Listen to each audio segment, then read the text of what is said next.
ಜೊತೆ ಶರಣು ಹಂಪಿ, ನ್ಯೂಸ್ 18 ಕನ್ನಡ. ಈಗ ಪೀಣ್ಯ ದಾಸರಹಳ್ಳಿಯಲ್ಲಿ ಗ್ರೌಂಡ್ ರಿಪೋರ್ಟ್ ಏನಿದೆ, ಫಸ್ಟ್ ಸಮಸ್ಯೆಗಳನ್ನು ಹೇಳ್ಬಿಡ್ತೀವಿ. ಬೆಟ್ಟದಷ್ಟು ಸಮಸ್ಯೆ ಇದೆ ಅಲ್ಲಿ. ಪೀಣ್ಯ ದಾಸರಹಳ್ಳಿ ಶಾಸಕ ಮಂಜುನಾಥ್ ಅಲ್ಲಿ ಪ್ರತಿನಿಧಿಸೋರು ರಾಜಕಾಲುವೆಗಳಿಗೆ ತಡೆಗೋಡೆಯೇ ಇಲ್ಲ. ನಿಮ್ಗೆಲ್ಲ ನೆನಪಿರ್ಬೋದು, ಸ್ವಲ್ಪ ದಿನದ ಹಿಂದೆ ಆ ಭಾಗದಲ್ಲಿ ಮನೆಗಳಿಗೆ ನೀರು ನುಗ್ಗಿದಾಗ ಜನರ ಪರಿಸ್ಥಿತಿ ಹೆಂಗಿತ್ತು ಅಂತ ಹೇಳಿ. ಶಾಸಕರು ಬಿಬಿಎಂಪಿಗೆ ಮನವಿಯನ್ನ ಮಾಡಿಕೊಂಡ್ರೂ ಕೂಡ ಕೆಲಸ ಆಗಿಲ್ಲ. ರಾಜಕಾಲುವೆಗಳಿಗೆ ತಡೆಗೋಡೆನೇ ಇಲ್ಲ ಅಲ್ಲಿ. ಮಳೆಗಾಲ ಬಂತು ಅಂತಂದ್ರೆ, ಒಂದು ಜೋರ್ ಮಳೆ ಆ ಭಾಗದಲ್ಲಿ ಬಂತು ಅಂದ್ರೆ ಅಲ್ಲಿಗೆ ಅಕ್ಕಪಕ್ಕದ ನಿವಾಸಿಗಳಿದಾರಲ್ಲ, ರಾಜಕಾಲುವೆ ಸುತ್ತಮುತ್ತ ಮನೆಗಳು ಕಟ್ಕೊಂಡು, ಅವ್ರಿಗಂತೂ ಸಾಕಷ್ಟು ಸಮಸ್ಯೆ ಆಗುತ್ತೆ. ಹೂಳು ತೆಗೆಯದೆ ರಾಜಕಾಲುವೆಯಲ್ಲಿ ಹೂಳು ತುಂಬಿಕೊಂಡ್ಬಿಟ್ಟಿದೆ. ಬೀದಿ ಕಂಬಗಳಲ್ಲಿ ಸರಿಯಾಗಿ ಲೈಟ್ ವ್ಯವಸ್ಥೆ ಇಲ್ಲ ಆ ಭಾಗದಲ್ಲಿ. ಇನ್ನು ರಸ್ತೆಗಳ ದುಸ್ಥಿತಿ ಹೆಂಗಿದೆ ಅಂದ್ರೆ, ಗುಂಡಿ ಬಿದ್ದಿದೆ.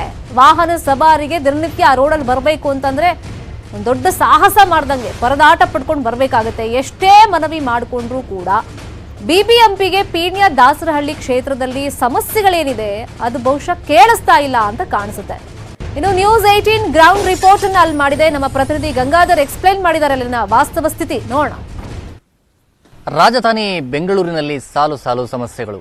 ದೇಶದಲ್ಲಿ ಅತಿ ಹೆಚ್ಚು ತೆರಿಗೆ ಸಂಗ್ರಹ ಆಗುವಂತದ್ದು ಬೆಂಗಳೂರು. ಆದರೆ ಬೆಂಗಳೂರು ಮೂಲಭೂತ ಸೌಕರ್ಯಗಳಿಂದ ವಂಚಿತವಾಗಿರುತ್ತೆ. ಈ ಬಗ್ಗೆ ಮೋಹನ್ ದಾಸ್ ಪೈಯೂರ್ ಕೂಡ ಒಂದು ಟ್ವೀಟ್ ಅನ್ನ ಮಾಡಿದ್ರು. ಅಂತ ಒಂದು ಮೂಲಭೂತ ಸೌಕರ್ಯಗಳನ್ನ ಸರಿಪಡಿಸುವಲ್ಲಿ ಬಿಬಿಎಂಪಿ ಕೂಡ ವಿಫಲವಾಗಿರುವಂತದ್ದು. ಅದರಲ್ಲೂ ಈಗ ನಾವು ಪೀಣ್ಯ ದಾಸರಹಳ್ಳಿ ವಿಧಾನಸಭಾ ಕ್ಷೇತ್ರದಲ್ಲಿದ್ದೇವೆ. ಇಲ್ಲಿ ಸಾಲು ಸಾಲು ಸಮಸ್ಯೆಗಳಿದ್ದಾವೆ. ಯಾಕಂದ್ರೆ ಮೊದಲನೇದಾಗಿ ರಾಜಕಾಲುವೆ ಸಮಸ್ಯೆ ಇದೆ. ಇಲ್ಲಿ ನಾನು ಆ ವಿವರಣೆ ಕೊಡ್ತಾ ಹೋಗ್ತೇನೆ. ಇಲ್ಲಿ ರಾಜಕಾಲುವೆ ಏನು ಸಮಸ್ಯೆ ಇದೆ ಅಂತ. ಯಾಕಂದ್ರೆ ಮೊನ್ನೆ ಮಳೆ ಬಂದಂತಹ ಸಂದರ್ಭದಲ್ಲಿ ಈ ಒಂದು ರಾಜಕಾಲುವೆಯಲ್ಲಿ ಅತಿ ಹೆಚ್ಚು ನೀರು ಹೊರಗಡೆ ಬಂದು ಎಲ್ಲ ಮನೆಗಳಿಗೂ ಕೂಡ ನೀರನ್ನು ನುಗ್ಗಿತ್ತು. ನೋಡಬಹುದು, ಅಂದ್ರೆ ರಾಜಕಾಲುವೆಯನ್ನ ಮಾಡಬೇಕಾದ್ರೆ ಅಕ್ಕಪಕ್ಕ ಆ ಒಂದು ಡಿವೈಡರ್ ರೀತಿಯಲ್ಲಿ ಒಂದು ಕಟ್ಟಡವನ್ನ ಕಟ್ಟಬೇಕಾಗುತ್ತೆ. ನೀರು ಯಾವುದು ಸರಾಗವಾಗಿ ಹೋಗಬೇಕು, ಮತ್ತೆ ಇಲ್ಲಿ ಮುಂದೆ ಹೋಗುವಂತ ಪಾಸ್ ಮಾಡುವ ನಿಟ್ಟಿನಲ್ಲಿ ಕೂಡ ಮಾಡಬೇಕಾಗುತ್ತೆ. ಆದ್ರೆ ಇಲ್ಲಿ ಯಾವುದೇ ರೀತಿ ಇಲ್ಲಿ ಕಟ್ಟಡ ಕೂಡ ಇಲ್ಲ. ಜೊತೆಗೆ ಇಲ್ಲಿ ನೋಡಬಹುದು, ಇದು ಮುಖ್ಯ ರಸ್ತೆ, ಏನೋ ಪೀಣ್ಯ ದಾಸರಹಳ್ಳಿ ಜೊತೆಗೆ ಚೊಕ್ಸಂತ್ರ ಬರುವಂತಹ ಒಂದು ಮೇನ್ ರೋಡ್ ಇದು. ಈ ಮೇನ್ ರೋಡ್ ಪಕ್ಕದಲ್ಲಿ ರಾಜಕಾಲುವೆ ಇದೆ. ಇಲ್ಲಿ ಯಾವುದೇ ರೀತಿ ಸೈಡ್ ಕಟ್ ಅನ್ನ ಹಾಕಬೇಕಾಗುತ್ತೆ. ಮತ್ತೆ ವೆಹಿಕಲ್ಸ್, ಹೆವಿ ವೆಹಿಕಲ್ಸ್ ಓಡಾಡ್ತಾ ಇರ್ತವೆ, ಆದ್ರೆ ಯಾವುದೇ ರೀತಿ ಸೈಡ್ ಕಟ್ ಇಲ್ಲ.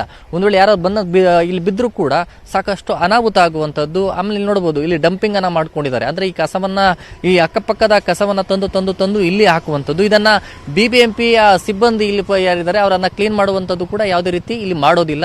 ಹೀಗಾಗಿ ಸ್ಥಳೀಯರು ಕೂಡ ಸಾಕಷ್ಟು ಬಾರಿ ಇದ್ರ ಬಗ್ಗೆ ಬಿಬಿಎಂಪಿ ಅವರಿಗೆ ಕಂಪ್ಲೇಂಟ್ ಅನ್ನ ಕೊಟ್ಟಿದ್ರು ಕೂಡ ಈ ಬಗ್ಗೆ ಯಾವುದೇ ರೀತಿ ಬಿಬಿಎಂಪಿ ಅಧಿಕಾರಿಗಳು ಕ್ರಮವನ್ನ ಕೈಗೊಂಡಿಲ್ಲ. ಇಲ್ಲಿ ಬಹುಮುಖ್ಯವಾಗಿ ಈ ಒಂದು ಪೀಣ್ಯ ದಾಸರಹಳ್ಳಿ ಕ್ಷೇತ್ರದಲ್ಲಿ ಅತಿ ಹೆಚ್ಚು ಆ ಗುಂಡಿಗಳ ಸಮಸ್ಯೆ, ಗಾರ್ಬೇಜ್ ಸಮಸ್ಯೆ, ಮತ್ತೆ ಇಲ್ಲಿ ಗಾರ್ಬೇಜ್ ಎಲ್ಲ ಯಾವ ರೀತಿ ತಂದು ಇಲ್ಲಿ ಡಂಪಿಂಗ್ ಮಾಡಿದ ರಾಜಕಾಲುವೆಯಲ್ಲಿ ಅಂತ, ಇದನ್ನ ಹೂಳೆತ್ತುವಂತ ಕೆಲಸವನ್ನ ಕೂಡ ಮಾಡ್ತಾ ಇಲ್ಲ.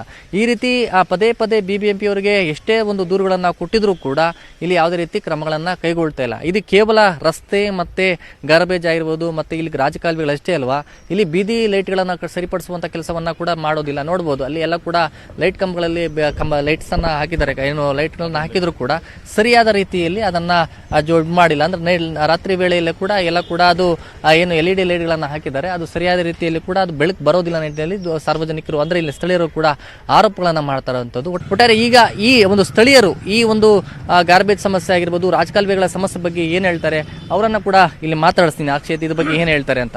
ಸರ್, ಒಟ್ಟಾರೆ ಅಂದ್ರೆ ಸಾಕಷ್ಟು ಸಮಸ್ಯೆಗಳಿರುವಂತದ್ದು ಇಲ್ಲಿ ಕ್ಷೇತ್ರದಲ್ಲಿ. ಅಲ್ಲಿ ಇಂಪಾರ್ಟೆಂಟ್ ಗಾರ್ಬೇಜ್ ನೋಡಬಹುದು, ಎಲ್ಲ ಕಟ್ಟಡ ಸರಿಯಾಗಿ ಹಾಕಿಲ್ಲ, ಮತ್ತೆ ರಾಜಕಾಲುವೆದೆಲ್ಲ ಕೂಡ ಪೆಂಡಿಂಗ್ ಇದೆ. ಮಳೆ ಬಂದಾಗ ಎಚ್ಚೆತ್ತುಕೊಳ್ತಾರೆ ಬಿಬಿಎಂಪಿ ಅವರು. ಅವತ್ತು ಒಂದ್ ದಿವಸಕ್ಕೆ ಮಾತ್ರ ಎಲ್ಲ ಅಧಿಕಾರಿಗಳು ಬರ್ತಾರೆ, ನೋಡ್ತಾರೆ, ಹೋಗ್ತಾರೆ. ಮಳೆ ಬಂದ್ರೆ ಈ ಭಾಗದಲ್ಲಿ ನಾಗರಿಕರು ಯಾರು ನಿದ್ದೆ ಮಾಡಲ್ಲ. ನಮ್ಮ ಶಾಸಕರು ಕೂಡ ನಿದ್ದೆ ಮಾಡಲ್ಲ. ನಮ್ಮ ಶಾಸಕರು ಕೂಡ ಸಾಕಷ್ಟು ಮನವಿ ಮಾಡಿದ್ವಿ, ಅನುದಾನ ಕೊಟ್ಟಿದ್ರು, ಮತ್ತೆ ಹಿಂದಕ್ಕೆ ತಗೊಂಡ್ರು ಸರ್ಕಾರ ಬದಲಾವಣೆ ಆದ ಸಂದರ್ಭದಲ್ಲಿ. ಸುಮಾರು ಒಂದು 7-8 ವರ್ಷಗಳಿಂದ ಸತತವಾಗಿ ಪ್ರಯತ್ನ ಪಡ್ತಾ ಇದ್ದೀವಿ. ಈ ರಾಜಕಾಲುವೆ ವಿಚಾರದಲ್ಲಿ ಮಳೆ ಬಂದರೆ ತಡೆಗೋಡೆ ಇಲ್ಲ. ಈ ಅಕ್ಕಪಕ್ಕ ಗುಡ್ಸಲುಗಳನ್ನ ಹಾಕಿದ ನಿವಾಸಿಗಳಿದ್ದಾರೆ, ಆ ತಡೆಗೋಡೆ ಇಲ್ಲದ ಸಂದರ್ಭದಲ್ಲಿ ಗುಡ್ಸಲಿಗೆಲ್ಲ ನೀರು ನುಗ್ಗುವಂಥ ಸಂದರ್ಭ ಇದೆ. ಈ ಕಡೆ ಎಲ್ಲ ಮನೆಗಳಿಗೂ ರಾತ್ರಿ ಯಾರೂ ನಿದ್ದೆ ಮಾಡಲ್ಲ, ಅದೆಲ್ಲರಿಗೂ ಗೊತ್ತಿರೋ ವಿಚಾರ ಮಳೆಗಾಲ ಬಂದಾಗ. ಮತ್ತು ಕಸ, ಬಿಬಿಎಂಪಿ ಅವರು ಕಸ ಅಲ್ಲೆಲ್ಲಿ ನೋಡಿದ್ರಲ್ಲ, ಬೆಂಕಿ ಹಚ್ಚಿದ್ದಾರೆ, ಸರಿಯಾಗಿ ಕಸ ನಿರ್ವಹಣೆ ಮಾಡ್ತಾ ಇಲ್ಲ ಬಿಬಿಎಂಪಿ ಅವರು. ಕಸದ ಸಮಸ್ಯೆ ಇದೆ. ಅರಣ್ಯ ಇಲಾಖೆ ಇದಾರಲ್ಲ, ಅವ್ರ ದೊಡ್ಡ ಒಂದು ದಂಧೆ ಅವ್ರದ್ದು. ಅವ್ರು ಒಂಥರ ರೌಡಿಗಳ ಥರ. ಬಿಬಿಎಂಪಿ ಅರಣ್ಯ ಇಲಾಖೆ ಅಂತ ರೌಡಿಗಳೇ ಅವರು. ಮನವಿ ಕೊಟ್ಟರೆ ಮನೆ ಮೇಲೆ ಒಂದು ಮನೆ ಕೊಂಬೆಗಳು ಹೋದರೆ ರೆಕ್ಕ ಕಡಿಯೋದಕ್ಕೆ ಅವ್ರಿಗೆ ಅವರ ಆಸೆಗಳನ್ನ ಪೂರೈಸ್ಬಿಟ್ರೆ ಕಡ್ಕೊಳ್ಳಿ ಅಂತಾರೆ. ಈ ಅಪ್ಪಿ ತಪ್ಪಿ ಏನೋ ಒಂದು ರೆಕ್ಕೆ ಹೊಡ್ಬಿಟ್ರೆ ಅವರೇ ದೊಡ್ಡ ರೌಡಿಗಳ ಥರ ಬಂದು ಅವ್ರಿಗೆ ದಾಂಧಲೆ ಮಾಡಿ ಭಾರಿ ಹಿಂಸೆ ಮಾಡ್ತಾರೆ. ಮುಖ್ಯವಾಗಿ ರಾಜಕಾಲುವೆ ಮಳೆ ಬಂತು ಅಂದರೆ ಯಾರು ನಿದ್ದೆ ಮಾಡೋಕ್ಕಲ್ಲ. ಅಕ್ಕಪಕ್ಕದವರು ಮಳೆ ಬಂದರೆ ರಾಜಕಾಲುವೆ ಫ್ಲಡ್ ಆಗಿ ಅಕ್ಕಪಕ್ಕ ಮನೆಗಳೆಲ್ಲ ಕಾರ್ಗಳೆಲ್ಲ ಹೋಗುವಂಥದ್ದು. ಮನೇಲಿ ಯಾರು 2-3 ದಿವಸ ವಾಸ ಮಾಡೋಕ್ಕಾಗಲ್ಲ. ಮತ್ತು ಸಂಪಿಗೆ ನೀರು, ಮುಖ್ಯವಾಗಿ ನೀರು, ಆ ಸಂಪಿಗೆ ಕೊಳಚೆ ನೀರು ಹೋಗ್ಬಿಟ್ಟು ಆ ಸಂಪು ಕ್ಲೀನ್ ಮಾಡೋದು ದೊಡ್ಡ ಒಂದು ಸಮಸ್ಯೆ. ಇಡೀ ಇಂಡಿಯಾದಲ್ಲೇ ಅತಿ ಹೆಚ್ಚು ತೆರಿಗೆ ಆಗುವಂಥದ್ದು ಬೆಂಗಳೂರಲ್ಲಿ. ಮೂಲಭೂತ ಸೌಕರ್ಯಗಳ ಸಮಸ್ಯೆ ಸಾಕಷ್ಟಿದೆ. BBMP ಅವ್ರು ಏನು ಮಾಡ್ತಾ ಇದ್ದಾರೆ ಅಂತ? BBMP ಅವ್ರು ಏನು ಮಾಡ್ತಾ ಇದ್ದಾರೆ ಸರ್, ಆದರೂ ಅವರು ನಮಗೆ ಸರಿಯಾಗಿ ಸ್ಪಂದಿಸ್ತಾ ಇಲ್ಲ. ಈಗ ಮಂಜಣ್ಣವ್ರು ತಾನೆ ಅವ್ರಿಗೆ ಅನುದಾನ ಸರಿಯಾಗಿ ಕೊಟ್ಟಿಲ್ಲ ಅಂದರೆ ಅವ್ರು ಯಾವ ಥರ ಕೆಲಸ ಮಾಡ್ತಾರೆ? ಈಗ 10 ರೂಪಾಯಿ ಕೊಟ್ಬಿಟ್ಟು 500 ರೂಪಾಯಿ ಕೆಲಸ ಮಾಡೋದ್ರೆ ಎಲ್ಲಿಂದ ಮಾಡೋಕ್ಕಾಗುತ್ತೆ? ಆದ್ದರಿಂದ BBMP ಅವರು ನಮಗೆ ಸರಿಯಾಗಿ ಇಲ್ಲಿ ಸ್ಪಂದಿಸ್ತಾ ಇಲ್ಲ. ಈಗ ನೀರಿಂದು ಅವರು ಈಗ ಏಕಾಏಕಿ ದರ ಏರಿಕೆ ಮಾಡಿಟ್ಟವ್ರೆ, ಸರಿಯಾಗಿ ನೀರಿನ ವ್ಯವಸ್ಥೆ ಕೊಡ್ತಾ ಇಲ್ಲ. ಈ ಬೀದಿ ದೀಪಗಳಂತ ಚೇಂಜ್ ಮಾಡಿದ್ರು, ಏನೋ ಪವರ್ ಸೇವ್ ಮಾಡೋಕ್ಕಂತ ಮಾಡಿದ್ರು, ಬಟ್ ಆದರೂ ನಮ್ಗೆ ಅದು ಬೆಳಕು ಸರಿಯಾಗಿ ಬರ್ತಾ ಇಲ್ಲ. ಆದ್ದರಿಂದ ಈಗ ನಮ್ಮ ಮಂಜಣ್ಣವ್ರ ಹತ್ರ ನಾವು ಸ್ವಲ್ಪ ಎಲ್ಲ ಇದು ಮಾಡ್ತಾ ಇದ್ದೀವಿ, ಬಟ್ ಆದರೂ ಅವರು ಏನು ಮಾಡೋಕ್ಕಾಗಲ್ಲ. ಅವರು ಸರ್ ಏನು ಇಲ್ಲಿ ನೀವು ಕೂಡ ಈ ಪಕ್ಕದ ರಾಜಕಾಲುವೆ ಪಕ್ಕದಲ್ಲೇ ಇದ್ದೀರಿ, ಪ್ರಮುಖವಾದ ಸಮಸ್ಯೆಗಳೇನು? ಈ BBMP ಅವ್ರಿಗೆ ನೀವು ಕಂಪ್ಲೇಂಟ್ ಮಾಡಿದಾಗ ಯಾವ ಥರ ರೆಸ್ಪಾನ್ಸ್ ಮಾಡ್ತಾರೆ? ಮಳೆಗಾಲ ಬಂತು ಅಂದರೆ ಒಂದು 3 ತಿಂಗಳು ಇದೇ ಸಮಸ್ಯೆದಲ್ಲಿ ಭಯ ಬದುಕ್ತಾರೆ. ತೆರಿಗೆ ಹಣ ಏನು ಮಾಡ್ತಾ ಇದ್ದಾರೆ ಅಂತ ಸರ್? ಈಗ ತೆರಿಗೆ ಹಣ ನಮ್ಮ ಇಂಜಿನಿಯರ್ ಸೆಕ್ಷನ್ ಇದೆಯಲ್ಲ, ಅದು ಸರಿಯಾದ ರೀತಿಯಲ್ಲಿ ವರ್ಕ್ನ ಕರೆಕ್ಟ್ ಎಸ್ಟಿಮೇಟ್ ಸ್ಪಾಟ್ಗೆ ಬರಬೇಕು. ಇಂಜಿನಿಯರ್ಸ್ಗಳು ಸ್ಪಾಟ್ ಬಂದು ಅಲ್ಲಿ ಏನು ಸಮಸ್ಯೆ ಇದೆ ಅದು ನೋಡ್ಬಿಟ್ಟು ಎಸ್ಟಿಮೇಟ್ ಮಾಡಬೇಕು. ಅವ್ರು ಆಫೀಸಲ್ಲೇ ಕೂತ್ಕೊಂಡು ಎಸ್ಟಿಮೇಟ್ ಮಾಡ್ತಾರೆ. 10 ಲಕ್ಷ ಕೆಲಸಕ್ಕೆ 25 ಲಕ್ಷ 50 ಲಕ್ಷ ಈ ಥರ ಎಸ್ಟಿಮೇಟ್ಗಳು ಮಾಡಿಕೊಂಡು ಇವರು ಕೆಲಸ ಮಾಡೋದು ಹಿಂದೆ. ಇವಾಗೆಲ್ಲ ಅದಕ್ಕೆಲ್ಲ ಇದು ಮಾಡ್ತಾ ಇದ್ದೀವಿ ಬಿಡಿ.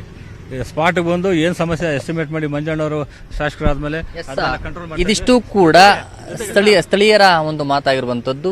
ಏನು ನ್ಯೂಸ್ 18 ಕನ್ನಡ ಒಂದು ಅಭಿಯಾನವನ್ನು ಹಮ್ಮಿಕೊಂಡಿತ್ತು. ಮೋಹನ್ ದಾಸ್ ಪೈ ಅವರು ಮಾಡಿರುವಂತಹ ಟ್ವೀಟ್ ಆಧಾರಿತವಾಗಿ ಬೆಂಗಳೂರಿನ ಒಂದು ಸಮಸ್ಯೆಗಳ ಬಗ್ಗೆ ಧ್ವನಿ ಎತ್ತುವಂತ ಕೆಲಸವನ್ನ ನ್ಯೂಸ್ 18 ಕನ್ನಡ ಮಾಡಿಕೊಂಡಿದ್ದು. ಈಗ ಸದ್ಯ ಇಲ್ಲಿ ಒಂದು ರಿಯಾಲಿಟಿ ಚೆಕ್ ಅನ್ನ ಮಾಡ್ತಾ ಇರುವಂತದ್ದು. ಎಲ್ಲಾ ವಿಧಾನಸಭಾ ಕ್ಷೇತ್ರಗಳಲ್ಲಿ ಯಾವ ರೀತಿ ಸಮಸ್ಯೆಗಳಿದೆ ಅನ್ನೋ ಬಗ್ಗೆ ರಿಯಾಲಿಟಿ ಚೆಕ್ ಮಾಡ್ತಾ ಸಂದರ್ಭದಲ್ಲಿ ಈಗ ಪೀಣ್ಯ ದಾಸರಳ್ಳಿಯ ಒಂದು ಭಾಗದಲ್ಲಿ ಈ ರೀತಿ ರಾಜಕಾಲುವೆಯ ಒಂದು ದೊಡ್ಡ ಒಂದು ಸಮಸ್ಯೆ ಭೂತವಾಗಿ ಕಾಡ್ತಾ ಇದೆ. ಆದರೆ ಇದನ್ನು ಇನ್ನೂ ಕೂಡ ಆ BBMP ಅಧಿಕಾರಿಗಳು ಸರಿಪಡಿಸಿಲ್ಲ. ಇನ್ನು ಯಾವಾಗ ಈ ರೀತಿಯ ಒಂದು ಸಮಸ್ಯೆಯನ್ನ ಬಗೆಹರಿಸ್ತಾನೆ ಅನ್ನೋದು ಕೂಡ ಕಾದು ನೋಡಬೇಕಾಗುತ್ತೆ. ಕ್ಯಾಮರಾ ಪರ್ಸನ್ ನೂರ್ ಜೊತೆ ಗಂಗಾಧರ್ ಬಾಗ್ಟಾ, ನ್ಯೂಸ್ 18. ಬೆಂಗಳೂರಿನ ಉಳಿದಂತ ಏರಿಯಾಗಳಲ್ಲಿ ಪರಿಸ್ಥಿತಿ ಹೇಗಿದೆ? ರಿಪೋರ್ಟ್